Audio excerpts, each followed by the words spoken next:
meron tayong gagawin ngayon. Love Life, yan, 2E engine. Second hand na nabili ng tropa. Fish Joloy, asan ka ba? Ayan. Ayun. Ayun si Fish Joloy. Ay, may-ari. Kasama yung aking anak. So ito, kukondisyon natin to ngayon. Ayan. Okay muna Ma'am Gay. Ma'am Gay. Ayan. Si Ma'am Gay. Ayan.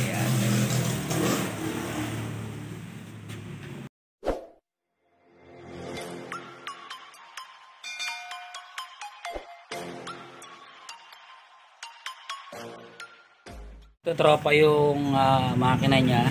So, ang main issue nito, hindi nagana yung kanyang solenoid sa idle up ng aircon. Yan. Para kasi pag nag-aircon ka, kailangan tumaas ang minor niya para hindi mamatay ang makina. So, tinaasan na lang nila minor para makarating dito. Kasi pag mababa, mamamatay talaga kasi dagdag load yung aircon eh. So, ayan. Ano pa issue nakita natin dito? Ito. So hindi nagana yung kanyang advancer. So pagka walang, ayan nakita nyo, walang supply ng vacuum yung kanyang advancer sa distributor. So pagka ganyan, mahina hatak ng ng kotse. Medyo malakas sa gas pag mahina hatak niyan. Ayan. So ayan, ano pa na natin? So itong kanyang inobserbahan ko lang tong kanyang pinahinintay ko lumamig. Meron naman siyang automatic choke. Ayan, kasi mainit pa, dapat magsasara yan. So yung choke breaker niya dito, itong dalawa. Ayan, walang supply din. Ayan. Ayan ang mga issue niya. Tapos kung mapapansin nyo, yung original na to may mga steel tube siya rito na dugsungan ng hose na supply niya. So wala na rin siya. So yung mga vacuum hose niya hindi nakakabit ng ayos, mga sablay. So meron naman siya ditong bypass. Malaan natin kung bimetal switch. Malaan natin mamaya kung nagana pa tong bimetal switch yung to, no? Ayan. Pagaganahin natin lahat yan. Obserba na sana itong ating automatic choke, electronic choke nagana pa kasi mas maganda kung mapapagana natin to. Mamaya obserbahan ko lang. Pag hindi siya sumara, malamig na siya, hindi siya nagsasara, sira na to. Hindi natin maikakabit. Hindi natin mapapagana. Pero pag siya nagsara mamaya, pagaganahin natin siya, guys. Ayan. So itotono rin natin yung carburetor niyan ngayon. Ayan.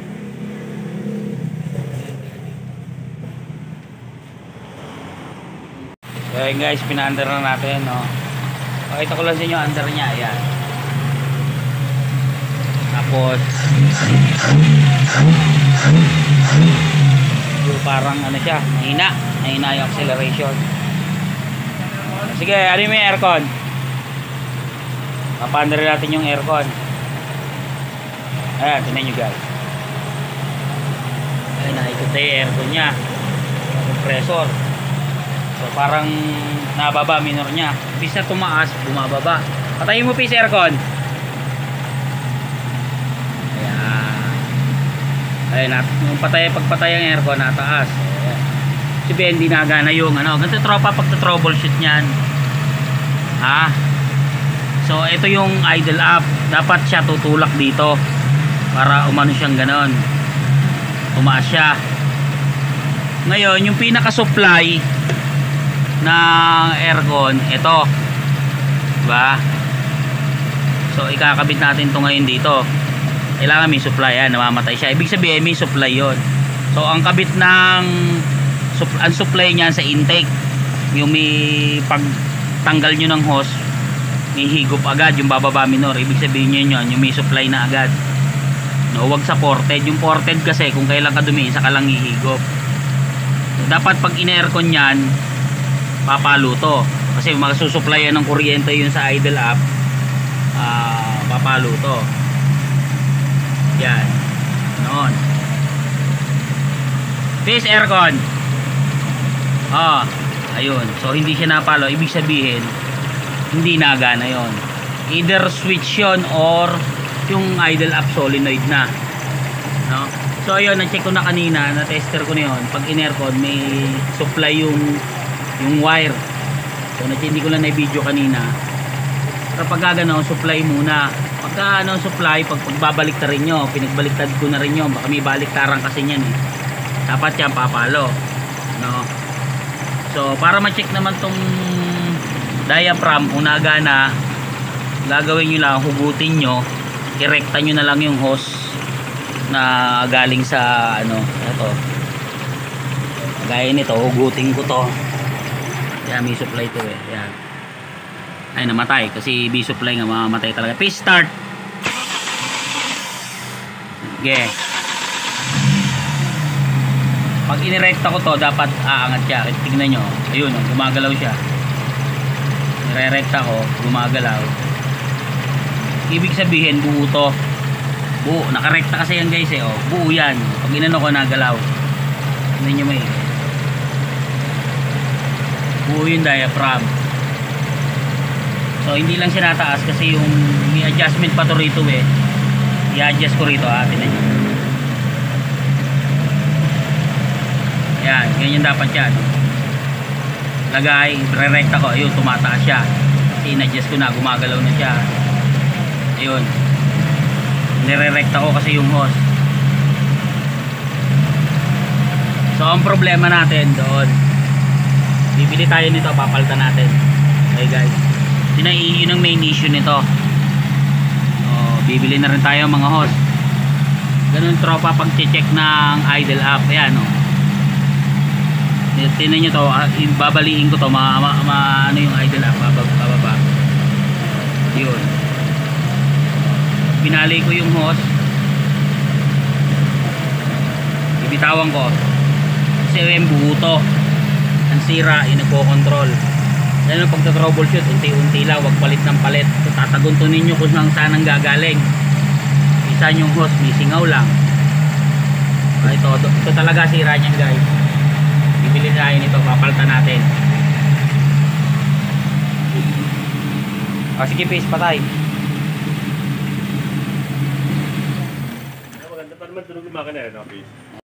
Ito guys, natanggalan namin yung idle up solenoid nya. So ito yung sira sa kanya. Asan ba? Ito, pag nag-aircon kayo, kailangan isa dito ground, isa rito supply. Bago kayo magpalit nito, tignan nyo muna yung baka wala naman supply. Pag sinuwis yung aircon, may supply, isang ground, isang power. Dapat may power, may positive. Pag walang positive dito, walang supply, hindi talaga gana ang solenoid. Meron yung iba kasi basta bili na lang ng solenoid, hindi naman check yung supply. Pag walang supply, huwag mo nyo muna kung bumili ng solenoid. Doon nyo muna i-troubleshoot sa loob, yung switch doon. Yan. Guys, gano'n, hindi yung bili ng bili. Kawawa naman ang kliyente, madaling magpalit, madaling bumili. Pag kasi pricey ang pyesa, kaya kailangan troubleshoot na maigi. No? So, yun. Habang nabili ng pyesa si Pisa Joloy, so binuksan na rin namin yung gulong. Since kabibili lang ito, second hand nga, nabili ng tropa, ayan. So madumi yung brake drum nya, so lilinisin na rin namin yan. Since kasi yung mga dumi-dumi yan, hindi kakapit talaga ng ayos ang preno, saka i-adjust na rin. Ayan. Ito yung sa harap, bubuksan rin namin yan kasi hindi namin alam history nito eh. Kaya yung mga dapat ayusin, ayusin na namin. Siyempre, number 1 yan yung safety sa preno. Tinan nyo naman yung kalawang. Ayan. Lilinisin natin yan mga tropa. Yung harap, bubuksan din yan. Dala-dalawa lang muna bukas namin para malinis na maayos. Yung unahin namin inaunahin muna namin yung likod. Ayan. As tatama rin namin timing nito ng makina. Ayan tropa, nalinis na natin yung brake drum. So i-adjust ko pa to. So ayan mga tropa, itong mga upungan nito, yung likod, gagamitan natin ng brake paste. Aangatin lang natin yan bago sisiksikan natin dito sa gitna, yung mga tinutungtungan niya doon, tsaka dito sa ilalim. Yan. Para hindi siya mag-ingay, mag-squeal kasi bumubo kayo na gano'n. Dito nakatungtong yan eh. So pag di nyo nilagyan ng mga brake grease niya, ito kagaya nito, iingay yan, ik na gano'n, squealing sound pagka pepera, ik narinig. So ayan, nilalagay nyo doon, ayan, yung pinakasandalan nito. Ayan, mga tropa, pati yung kabila ito, gagamit tayo dyan ng brake paste. Okay na.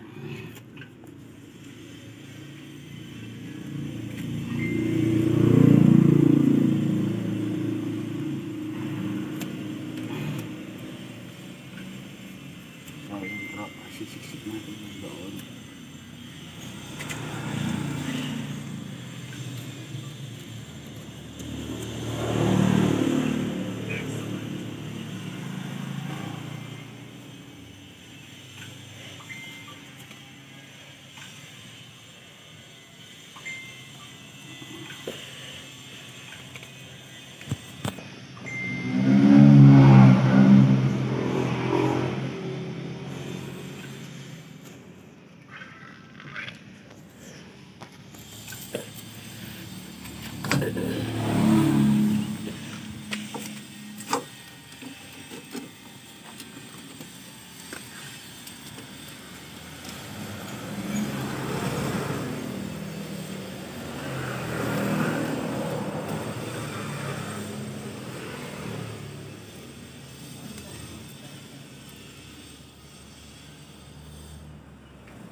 Dito tropa sa hub, yung high temp grease na lang ilalagay ko kasi medyo pricey ang isang ganito eh. Pag nilagay ko dyan mauubos. Dito naman sa may hub, kung meron marami akong grasa na high temp, lalagyan ko ng konting grasa para yung brake drum tsaka yung hub hindi mag-binding, hindi kayo mahirapan tanggalin pag tatanggalin na. So yan na, lalagyan natin to kasi pag kumakaiba, lalo na rito tropa sa pinakapuno ng hub na to, dito kalimitan pag kinalawa umiipit. Kung di mo gamitan ng tornilyong 12 hindi mo makakalas, which is pagka may nalagyan mo ng mga grasa yan, no, konting grasa, pagkakalas mo yan hila mo na agad yan, no? Yan, tropa, huwag nyo kakalimutan. So ito hindi na kami much better kung kakalasin nyo lahat, malalagyan nyo pa ng ito naman naiikot naman yung adjuster, hindi naman tsaka hindi naman kami papalit ng brake shoe kaya hindi na namin kinalas. Pero much better kung makakalas nyo para mas malinis, no? Para linis na linis yung brake drum pagka inano nyo. Ayan. So kaya once in a while nag-check talaga. Once, kahit siguro 6 months, kada 6 months linis lang, check up ng preno. Importante kasi yan guys eh. Preno sa harap, sinipat namin kung ano ba yung mga problema nito. Itong sa harap malinis to, nilinis na. Medyo kalahating pa yung Kalahating taon. Kalahati pa yung brake pads. Medyo nag-stack up din siya sa piston ni kinalawang. Nilinis na namin, hindi lang namin pinakita sa video. Ayan guys, dito naman kami sa makina. Fish, wala, makakita ka man lang. Fish Joloid, kagawa Joloid. Ng second? Ano po, tama ba Fish? First. Malagasang first. Malagasang first pala. Ayan, si kagawa Joloid. Dito naman po si Ma'am Gay Gay. Subscribe and like Mami Gay. Ayan, meron po siyang account. Ayan. Kakabit na po namin yung gulong nito at dito naman kami sa makina. So ang namin dito, kakabit namin idle up. Lagay ng kapaganahin ng advancer, set ng timing, ng ignition timing. No, yeah. Drain ko na to. Hindi na change oil guys. Ayun nga pala, namin to. I-drain namin itong Pero yung papalitan namin ng i-drain namin, radiator flushing. Hindi namin ng coolant. Hello? Ikabit namin yung idle up, nilinis namin spark plug. So hindi muna namin papaandar rin to kasi nag-flashing kami. Tingnan nyo naman tropa, ayan ang makukuha nyo sa radiator kapag tingnan nyo naman yung loob kapag tubig ang ginamit nyo. So, dapat gagamit talaga ng coolant sa radiator, huwag tubig. Kasi pag tubig, kakalawangin, tapos pag tubig gripo, may chlorine, magkakaroon ng babara yung chlorine dun sa loob. Kasi ang chlorine pag nainitan, tumitigas, babara yun sa loob sa mga butas. Sa radiator, walang kaso, pwede pa overhaul. Mabigat pag sa cylinder head, sa mga water jacket, bumara yung chlorine tsaka kalawang. Ayan. Kaya magkukulang tropa. Ayan, tinan nyo naman. Ito, kalawang na kalawang. Kulay.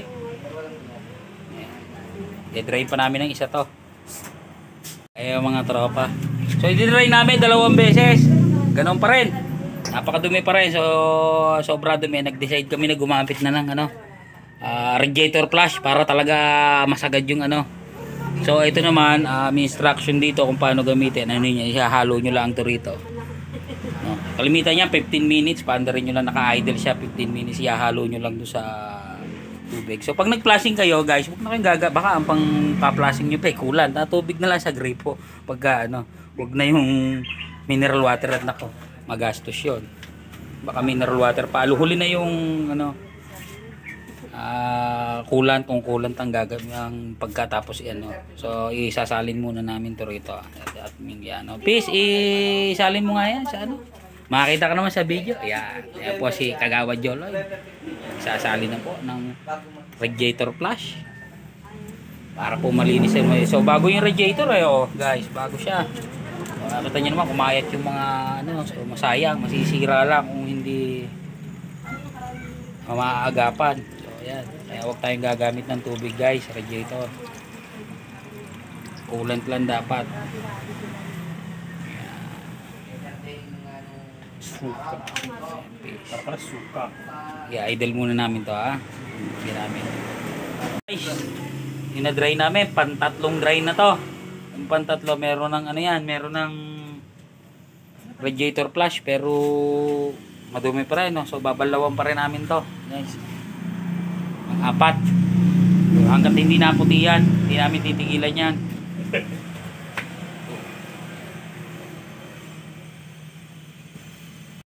Natapos na rin namin i-flashing. So naka-6 na flashing kami guys. Ayan, tingnan namin ng coolant. Nilinis din namin yung reservoir kasi pag may kalawang reservoir papasok din doon. Nilinis na rin namin, kakabit na lang. So yung reservoir, coolant din nalalagay namin doon. Ayan guys, medyo nilinis na rin namin. Ayan. So kinabit namin yung advancer nya. Ayun, inayos namin linya. Advancer guys, isa sa carburetor supported, isa sa intake. Ayan. Yung kanyang tawag dito automatic choke din na namin na kasi hindi na siya nagana, re-repair pa namin, hindi namin kinabit. So isa idle up, ayun, ayos na namin guys. Ayan. Tapos doon yung ayun. Makikita nyo na ayan, idle up na. So patutuyo-tuyuin lang namin to. Nilinisin namin ng konti bago natin paandarin guys. Para makita nyo kung paano siya umandar. Road test na rin namin to guys. Ang aming output, naandarin po siya. Peace, matay.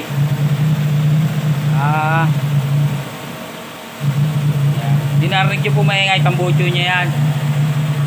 Peace, takpo mo nga tambucho. Tingnan natin. Medyo maingay po tambucho, akakala nyo na. Ayan po. Pag tinakpan yung tambucho niya, medyo naka-power siya, tahimik na tahimik. Takip mo ulit, Peace. Medyo naka-open siya naka-power flow. Ayan. Ayan, tahimik na tahimik siya. Parang di naandar, tambucho lang guys ang maingay akala yung makina yun. Ayan guys,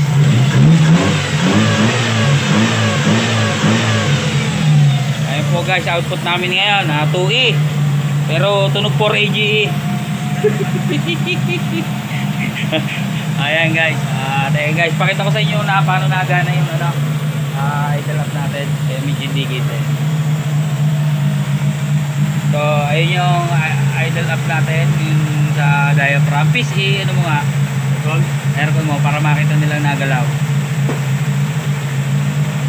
Na-set na rin natin niya. Ayan guys, patay mo. Patay, aircon. Ayan. Patay mo aircon. Medyo malamig pa siya kaya namamatay po.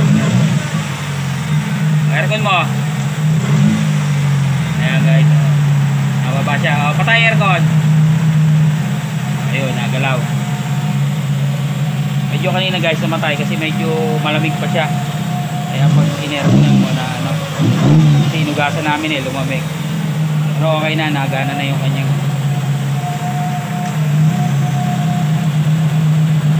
Rorontes na lang namin to si Lovely. Ayan po si Lovely. Lovely the Love Life. Ayan po ang pangalan ng kotse ni Ma'am Gay. Lovely the Love Life. Rorontes na po siya ngayon. Rorontes na lang namin to guys. Ayan po guys, nagro-rorontes na po kami ni Joloid. Smooth shifting. Dito po kami guys sa pali para isa po face preno, ano pa yan, hindi pa na mataas pa preno, okay naman, ikot ka dyan baka meron sa likod.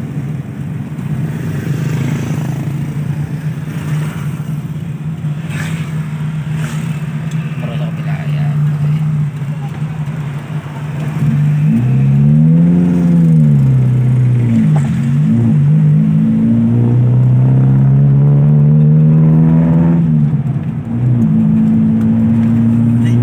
Bago ba bis? Aircon mo nga. Nag-aircon tayo at mainit. Ba't di mo may bukas? Basta eh. Hindi ba naman nilaray yung ano eh. Ayan guys, nag-aircon na kami eh.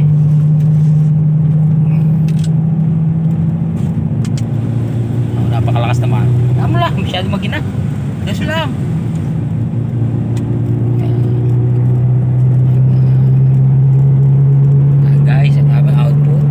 Lovely. Ang sinasabi mo la rin. Sumama po ang aking chikiting. Kasama namin singo siya. Nagro-road race kami. Ayan. Wow, ice gold. Malakas pa aircon please. Kumakagat pa sa kuko eh. Kasi yun eh, umano sa kuko. Ayan. Malakas pa aircon niya. Ayos naman ba hatak? Nagbago naman ang konti. Yung preno, malakas no? Ayos din. Tumaas no? Isang klase sa shifting ang mga igiginaw. Medyo hindi na sobra taas kanina ng clutch. So in-adjust din namin yung tropa clutch nito eh. Kasi napakataas kanina. Angat na eh. Hindi pa natakbo.